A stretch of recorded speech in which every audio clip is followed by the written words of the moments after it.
and my brother who just spoke about health finance just came in, and the moderator pointed that the experts were on that table. So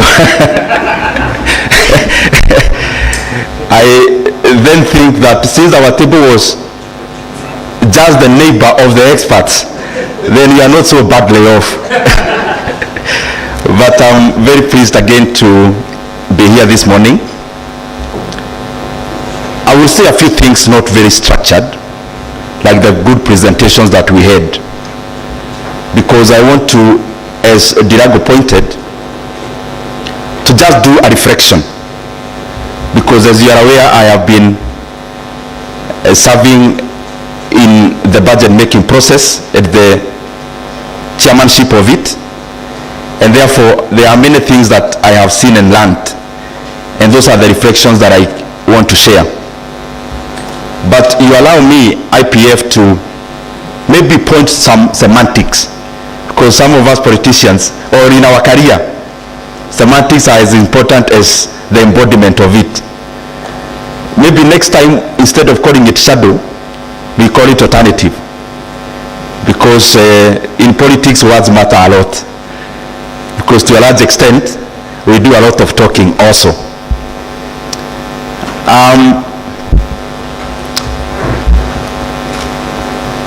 As you could have also noted,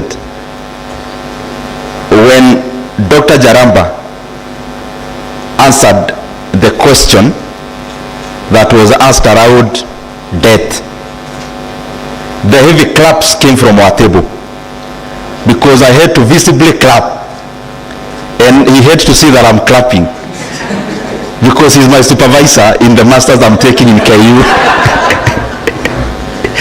So I hope the people taking the videos took me clapping vigorously. Probably that may help at some point. Thank you very much, Dr. Jaramba. He's been very instrumental in what I'm doing in KU. And as I said earlier, and I'm saying it because I see a lot of economists here,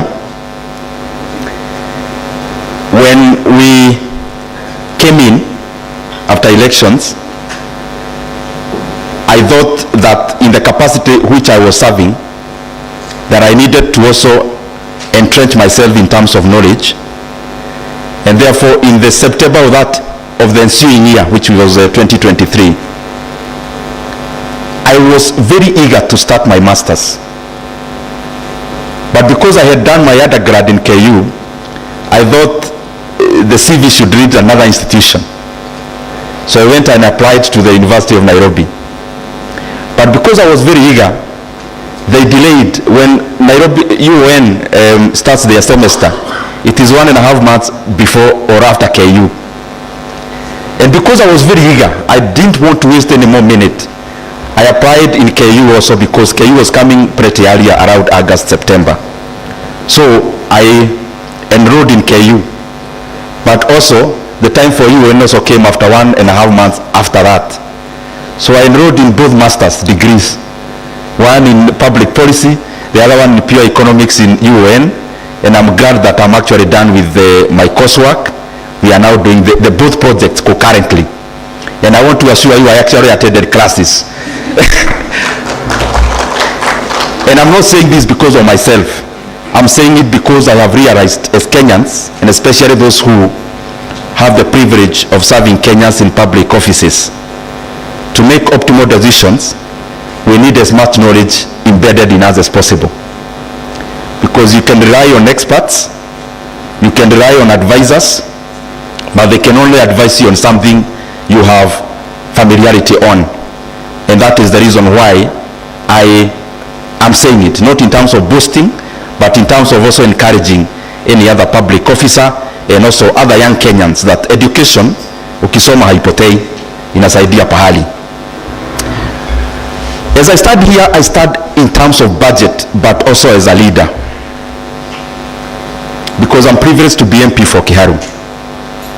And you'll keep forgiving me because, you know, that is my primary role as the Member of Parliament for Kiharu. So when you invite me many often times and I start with what we are doing in Kiharu, is because that is exactly my job. And since we are talking about economics, an optimal allocation is in national and also in the taxonomies that exists, and especially constituencies and counties. The same semantics we are learning about here, they also happen in the constituency level. And I am glad that where I represent, that is Kiharu, our focus was primarily first in the learning institutions. It's a pretty large constituency with 2 sub-counties. We have over 112 public primary schools, and I want to assure you as the MP for that area and as a servant, having worked alongside the people of Kiharu and together, all our public primary schools, in all the classes the learners attend, they are in appearance just as the academies that the children of those who have more means attend. And actually all our public primary schools are tiled, all of them, all classes.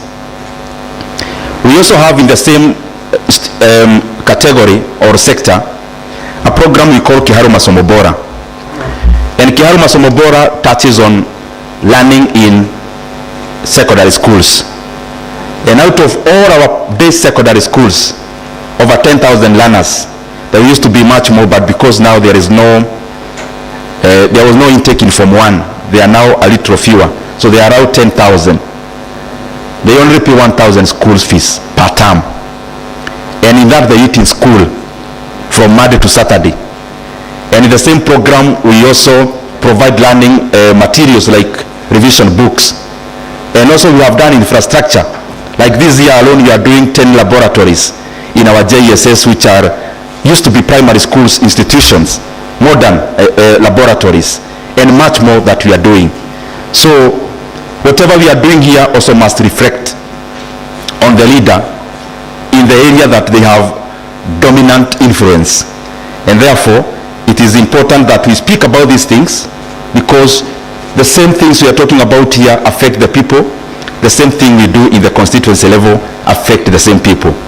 And you could have also noted probably, because I highlight those things in my social media, rural constituencies have topographies that are not necessarily flat.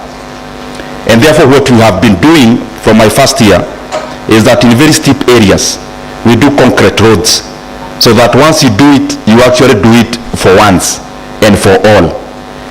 Once we, for example, the concrete roads we did in my first year, there has never been any repair needed, because once you do it, you have done it. Other than putting gravel on very steep areas, then you have to do it after every rainy season. Now getting to the issue of the day, I'm taking it up actually from there, from Kiharu, because, and actually don't wait for another technical speech, I'm already giving the speech.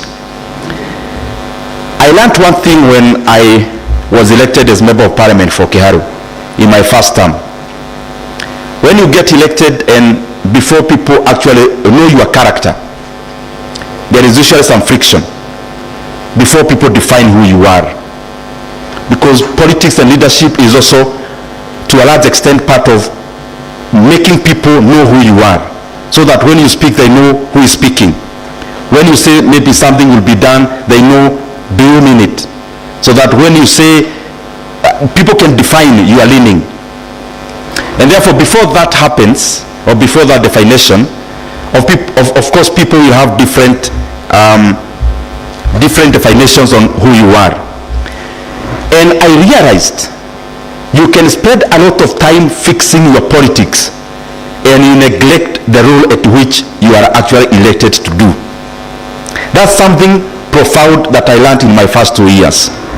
That you can spend a lot of time trying to fix your competitor, trying to fix and follow where the person who may want your seat has gone to, trying to silence somebody maybe in social media or elsewhere, provoking you to do something better. Or you can actually choose to spend that time doing the work itself. And I realized it is very important that as a leader, you focus on something that can stand the test of time. Because, for example, when you have an argument with Dr. Rugo here, whom is also my good friend, if we have an argument here on words, words will not go past that argument. But if there is some deliverable, you do something tangible, it will go beyond the argument, it will go beyond words. And I realized that it is important you spend your time as a leader addressing the issues that are not necessarily things that you are proving through word of mouth, but things you will do that are all seasonal. And these that are all seasonal are the deliverables you do around the sectors that you should be working around. Why am I saying this? If you look at the budget alternative that has been done by IPF, and I commend Jerry for even the dimming at which you highlighted the issues. If you look at it, and I want to be very frank, you have to make a choice as a country between managing politics and delivering. What am I trying to say? There is no better way of showing what you want to do other than through the budget allocations. Now, if what you want to achieve, for example, is roads, if what we want to achieve as a country is healthcare, if what we want to achieve is in education, then just follow the budget. Go check how much has been allocated. And therefore that will speak more than the words. Now, what I've seen, the state, the architecture of the state, beyond the doing, there is also the people management side. The people management side, of course, is done through that sector that was criticized by Bernard. That sector that has, of course, GJO, and also there is the administration. I don't want to say more, just scrutinize the budget. Because, for example, if you look at the supplementary budget we just did, there was a variation around administration again of over 10 billion shillings to one specific institution. Why am I saying these things? The orientation of a country, you need to define, we need to define. The orientation around the circumstances in Kenya now. Are there real issues around security and management of people, or is it in other areas, for example, like roads and other deliverables? You just need to look at the budget, you can tell. Why am I saying so? If, for example, you increase the budget, let me use interior, for example, and you see a significant increment, and in that year there is no recruitment that is happening, and if you go to the budget of the development of that specific ministry, there is no increment that is notable, therefore that money is going into recurrent, then you ask yourself, this money that is going into recurrent in sectors that are by law not as transparent as others, then you need to make your deduction around there. And I'm speaking that because I know I'm talking to experts. You scrutinize. So when the money is going here, if it's, for example, buying equipment that are security related, fine, which are they? But if it's going to recurrent, what is recurrent in that sector? And up to what length can you question that recurrent as a Kenyan? Up to what length can you question that expenditure as a journalist, for example? You will get many answers from that. And I hope I am speaking. The other thing, because many times we confuse, budget making process is not just about June or whichever other date that the minister reads highlights. It starts pretty earlier. It starts many months before that date. And it goes all the way into oversight. And therefore, even IPF, I challenge you, some of the questions we are asking, I challenge you to also take it up. Because even, for example, if you look at KPIs, you look at the allocations, that's not the head of budget. Even what the Auditor General does is not the head of the budget. There is now what PAC and PIC in Parliament, therefore, analyzes. I challenge you to also go the full length so that we also check at the outcome at the end of the tunnel. It starts from way early, but it also ends way after June. let's be able to check also the after implementation. If we say we have built a classroom, for example, can you verify through sampling those kind of projects? So it starts early. And just for understanding, we divide the state into 10 sectors. And those 10 sectors incorporate several ministries. So when you see, for example, those sectors that are 10, all the ministries are condensed, or all government departments are condensed, including sagas, into those 10 sectors. The other thing I just want to highlight is that my experience as chairman of budget is not the one we read. This is the hard truth.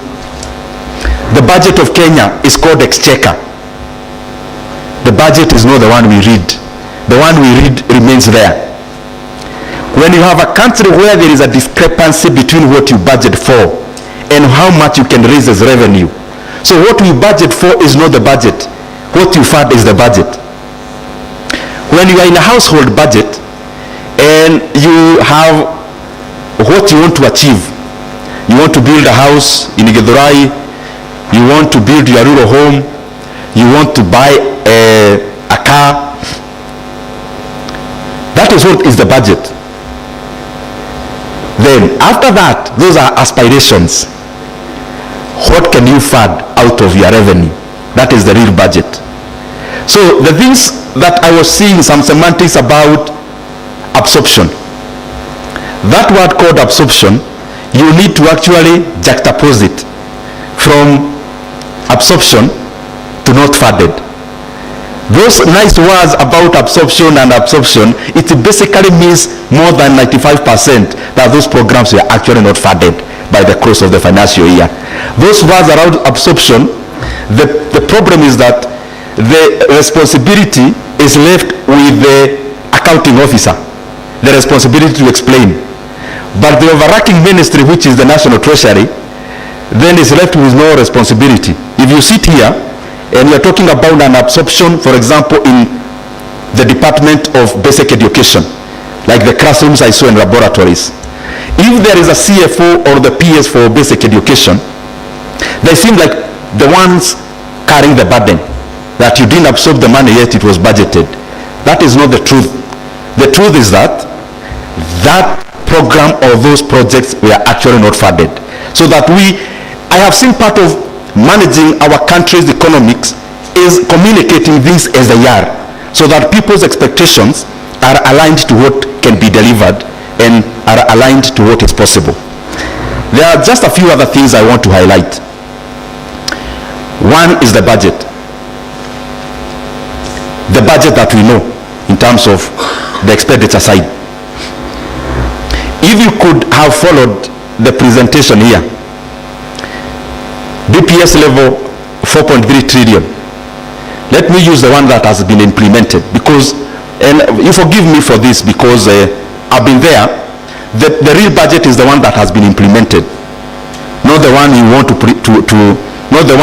not the aspirations of the next financial year. And that comes in handy at the close of the financial year when you realize there is a lot of gap in terms of revenue. Now let me actually use the one that has partly been implemented for this current financial year. And let me use the one before revision, before the second supplementary. You're talking about a budget of 3.8 trillion. I want you to see what it is that we budget for. Kenya has two very stagnant and solid polars in budget making. One is the side of discretionary, the other one is non-discretionary. As the institutions of the state continue to solidify, what usually happens is that the role of a leader gets diminished by the day. The role of budget making organs gets diminished the more institutions of governance continue to solidify. Let me try to explain this. In a country like Kenya that is doing fairly well in terms of having enough institutions around governance, that continues to decimate the role of decision making in resource allocation. Why? Majority of the huge proportion of our budget is actually non-discretionary. There is nothing you can do about it. So you are sitting there as the leader, championing or leading budget making, but up to what point can you exercise your mind? This is the reason. 3.8 trillion is there as your budget. You read it, is an astronomical figure, and it projects even growth in expenditure, etc. All those good semantics we put in the budget making process. But out of 3.8 trillion, you remove 1.25 to 1.3 trillion as something called consolidated fat service. I'm not using BPS, I'm using this current financial year. Out of that 1.25 trillion, over 1.08 trillion is money you're going to pay interest rates for debts. 1.008 trillion. It will be more next financial year. Now, there is nothing you can do about that. There is also nothing you can do about funding constitutional bodies and commissions, and there is nothing you can do about pension. All those falls under CFS. So you budget 1.2 thereabout trillion, there is nothing you can do about it. Then come to salaries of civil servants. Salaries of civil servants in Kenya is in the range of 600 to 700 in the few years around here now, 600 to 700 billion Kenya shillings. There is also nothing you can do about that. There is a constitutional requirement of funding counties to a tune of 380 billion that time, this financial year, actually without carryovers. Once you put carryovers, it is over 400 billion. There is nothing you can do about that also. So what happens then? We end up with a kitty we call development budget of around 700 billion, which over the years, as I said when I was starting, is just an aspiration. It is not a budget, it is an aspiration. Because you budget 700 billion, by the course of the financial year, you are less in revenue collection by 300 billion. You can't cut payment of interest rate. Neither can you cut any part of CFS. You can't cut salaries.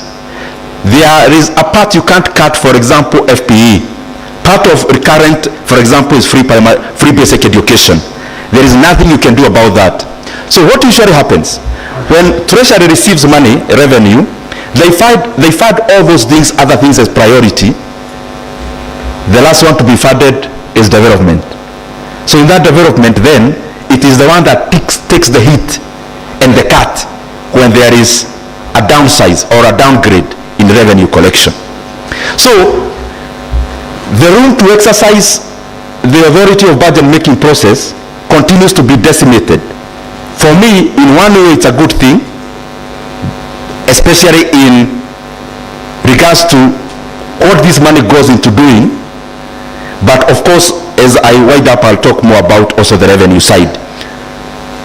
Nachukua a few points here and there. I'm talking broadly, so please don't get lost in the mix. I'm just trying to be broad and general. This financial year, as you do the alternative budget, this and next, you will likely see a lot of enhancement in GJLO, because maybe 1 year after today, or even months after today, we are likely to see a lot of activities around IABC. It is a huge budget expectation there, because we are talking about around 60 billion Kenya shillings that must go into the instruments of democracy, into making sure you have a credible election in the year of election, which is not very far from today. Now, why have I picked just IEBC? Even with the challenges that there are in terms of funding the current budget, the budget we are likely to give IEBC during the electioneering period is actually more than the entire budget we give to the road sector in Kenya when you talk about development funded by GOK. So I want you to start exercising your mind around your expectations then. I have talked about non-discretionaries you can't do anything about. There is now another non-discretionary called IEBC that will take approximately 60 billion. So what is that doing? It continues to shrink what you may call political development. As an MP, as a politician, you may talk about all the other things. Before you talk about roads and water, you have not yet said anything about development. Because the people's expectation in terms of Kenya is around those areas. Let me say something about debt. If there is one threat that we face as a country today, it is debt. And I don't think we are taking the seriousness of this matter the way it should. And I also don't think those who are responsible are communicating enough about the problem we have about debt. When you are in a hole, there are many ways you can get out of that hole. You can get a ladder, you can get somebody to pull you from it. There are many ways. One of the ways you cannot get out of the hole is to continue digging that hole. You know, I just want you to reflect on the figures that were projected here. You tell me whether Kenya continues to get out of the hole or to dig the hole further. And I think in terms of debt management, we have a lot of work to do as a country. And the government also has a lot of work to do around debt management. If you track debt from year 2003, especially during President Kibaki's time, he took up the country when the debt was around 600 billion shillings. By the time he left, it was around 1.8 trillion. But I want you to see the other side of it. When President Kibaki came in, revenue collection in Kenya was 200 billion. Can you just imagine how small a country we were? We were collecting only 200 billion in ordinary revenue. When President Kibaki left, that figure was around or close to 1 trillion Kenya shillings. So if you look at the debt growth, the debt grew from 600 to 1.8 trillion. That's around maybe 200% over and above. But look at the revenue collection. The revenue collection, the growth was like double that of debt accumulation. And I want to say, because figures don't lie, you realize that the accolades given to President Mwai Kibaki, he actually deserves more. Because now we have comparisons to do. You know, when it was just President Kibaki's reign, there was no comparative analysis to do. Now he left in 2013. We can now do comparative analysis from then, and clearly you can see Kenya has never had a more prudent president than President Mwai Kibaki. And it is the same time we had very revolutionary expenditure lines like basic education funding and all the others that even beyond being good in terms of growth of the economy, they also are social investments because they enhance an egalitarian society. All of us here in this hall, I can bet over 80% will not be in this hall were it not for the reforms around education during that time or regime of President Mwai Kibaki. Why am I talking about that in this kind of sternness? We are now talking about 10 trillion to to 11 trillion depending on where the currency is, because 50% is denominated by a currency, not other currencies, not ours.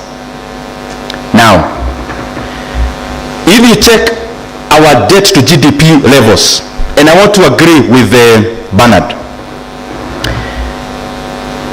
this is what happens when you are making a budget. You have to address the issues in your country, but I have also seen we are not as sovereign as we purport to be. Developing countries are not as sovereign as it appears, because when you are doing revenue raising measures, for example, some of those things are conditions from people you want to borrow money from, without mentioning the exact ones. I can see in your faces you already know them. So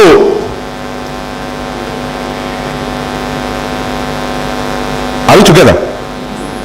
Ama nipuguze hii maneno ya economics kiasi?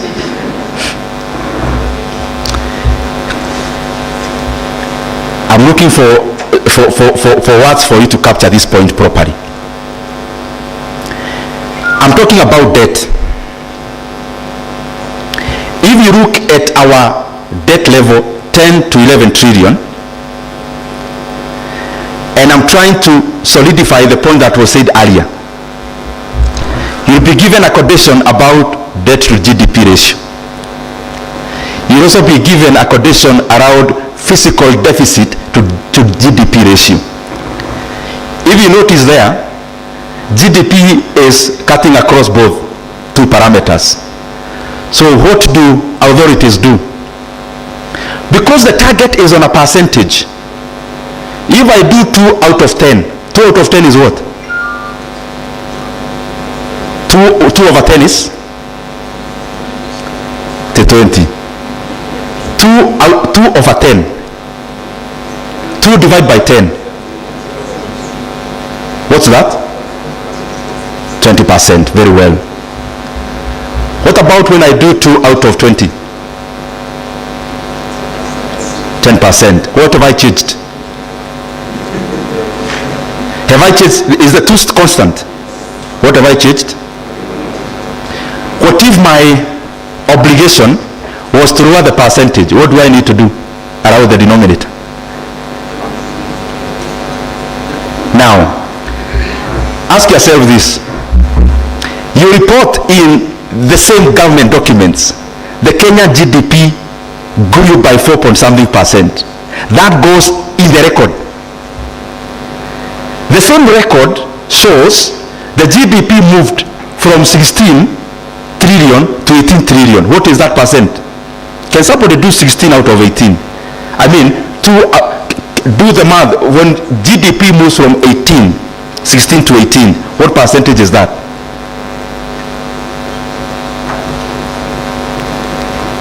That is 2 out of 16.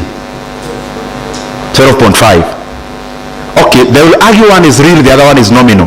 You can even discount inflation out of it.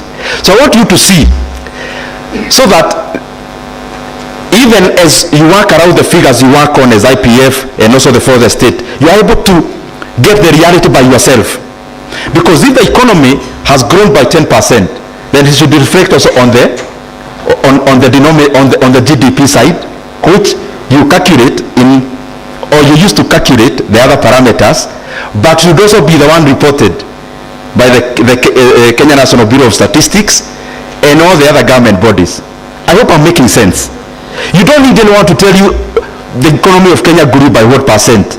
You can calculate it by yourself in nominal terms and in real terms, because you have all the parameters from public institutions.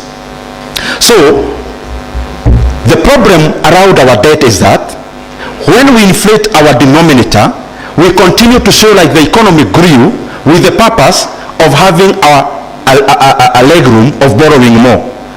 The problem is that you cannot teach figures for too long.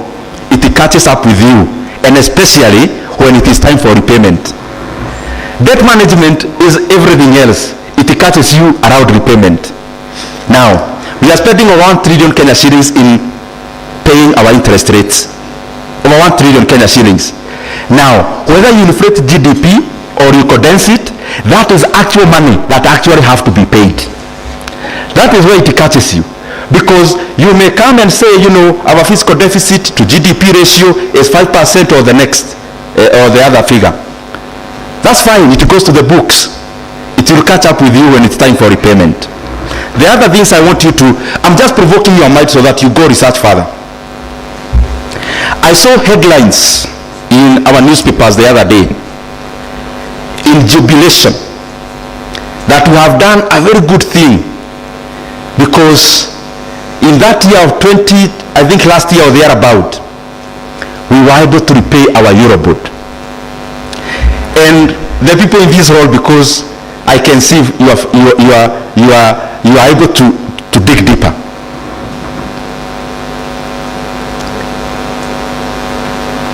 You talk about in jubilation of having been able to pay the Eurobond of 2014. And it comes out as headline as a jubilation for the country. Now this is the reality. The reality is that you retire a debt of 6.8% with a debt of 10.3%, and then you clap and you want the whole country to be closed for people to celebrate. I'm provoking all of us here. I mean, Kenya is for all of us, and we need to speak these things as clearly as they ought. You cannot go and take a loan from Shylock, you pay a bank, and then you go home and people should celebrate you for taking a loan with an interest of 20% to pay the one you had that you are paying 12%. Those are the things that will catch up with this country very soon. And by the way, with all honesty, if we do not become more prudent in the several months to come, we are likely to have a very big problem with our debt. Why? If in our revenue collection over 40% is going into interest rate alone of debt obligations, what are we talking about? The other thing I want us to reflect on around debt,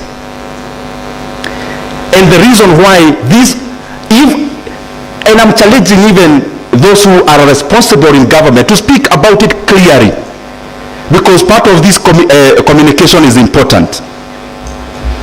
You collect revenues of around 2.4 trillion shillings.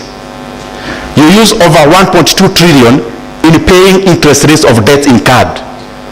So that's 50% that you can do nothing about. Basically what we are doing as a country, the money we are borrowing in terms of PFM Act, you should be borrowing for development alone. But even by doing the math even with a pencil, if we take our revenue collection, you remove CFS, you remove salaries, you're already in red. It means the money we borrow, some of it is for budget support, and clearly that money is for recurrent. You don't need to go very far. Just this data, just do the math around this data, even with a pencil, you will get the correct figure. So this issue of debt, if we are not progressive enough and prudent enough as a country, in just a few months to come, we will see the ramifications. We do not want Kenya to be a case study like Sri Lanka in the year 2002, in the year 2022, 2023. The primary reason was debt. The issue around Zambia never descended too much because there was a new president who had to tell their country as it is, and they restructured, or they started or attempted to restructure. Ghana never had that luxury. They actually defaulted. Now, if you receive 2 shillings and 1 shilling is already going into interest rates of debt incurred in terms of interest rate, and the other shilling remaining cannot pay even the recurrent expenditure, I mean, there is work to be done there. And I'm saying it so that we provoke our mind, we think, not with the aim of just talking, but also providing a solution to it. Therefore, you must have seen sometime last week I saw the National Treasury had put up some communication which was recanted very fast about a visit to China. Visits to China currently or other bilaterals, I can assure you, will be about debt primarily. Because we are almost at a cliff in terms of debt repayment, and especially interest rate. The problem is that when you go to your creditors to discuss about either rescheduling debt or working around new terms, what are you telling the markets? When I am here, I have borrowed three of you some money, 10,000, 12,000, 18,000. I have your money now, so you expect me to pay you. You see, as my sister there, I've already called my brother here to tell him, you know, I was to pay you this money, but forgive me, you may have to add me a few more months for me to pay you this money. What am I already telling you? As the other person, I owe money. I've already called you as a person who owes you money. I mean, najaribu kuondoa economy kwa hii maneno mingi. Martin is here. Dirango is there. And Veronica. All of you have lent me money. Veronica 12,000, Dirango 10, and Martin 18,000. Yani, mumenikopesha. Munaelewa hiyo maneno? Niko hapa. Martin ako hapa, ameona nimeita Dirango. Nimemwambia, najua niko na pesa yako na nilikuwa nikulipe next month, lakini sasa nataka tuongee. What comes to your mind as Veronica? Are you getting what I'm trying to say? Any talk you start around debt, changing terms, you already communicate to the markets. If you look at the figures, the yield of our Kenyan Eurobond, even as late as yesterday, you see changes there. Because markets operate on credible and fundamental information. When the market starts sensing that somebody owes you money, you're already talking to them, not asking them which bank account they should pay you through, but asking you, can we, tunaweza fanya unipe miezi kidogo kiasi nini. When they start seeing you already giving signals to one of your creditors that you want changes in terms, you are already communicating signals to the market. And those signals in the market is actually how countries then decide. Because what usually happens when you give signals that you have problems to pay debt, the international market starts to sense you as somebody who may also change terms when they lend you money. So what do? They already input that risk in the interest rate they will charge you. That is why you see the yield of our Kenyan Eurobond is changing.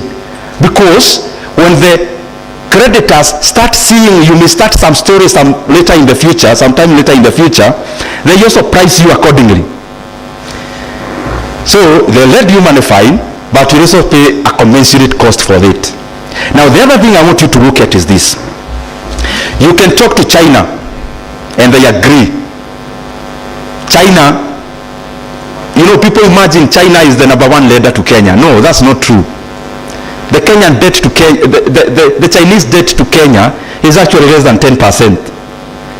It's only that Chinese debt is usually project finance, which is more expensive, and commercial. So they become more expensive. But there are some other parameters I provoke you to go and check.